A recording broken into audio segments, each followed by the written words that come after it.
নবীজি বলেছেন রমজান মুবারকে মাস আসার সঙ্গে সঙ্গে আল্লাহ রাব্বুল আলামিন তিনি জান্নাতের সমস্ত দরজাগুলি খুলে দেন আর জাহান্নামের সব দরজাগুলি আল্লাহ রাব্বুল আলামিন বন্ধ করে দেন। সুবহানাল্লাহ।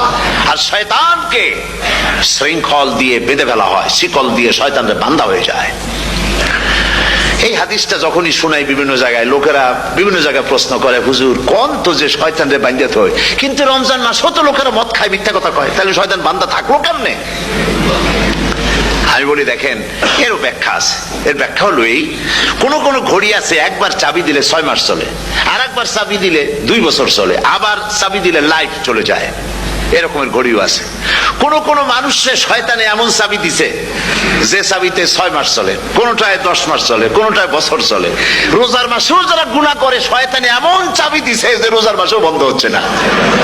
এরা শয়তানের খপ্পরে পড়ে গেছে। আল্লাহ এই চাবি থেকে মুসলমানদেরকে হেফাজত করুন বলি আমিন। জোরে বলেন আমিন।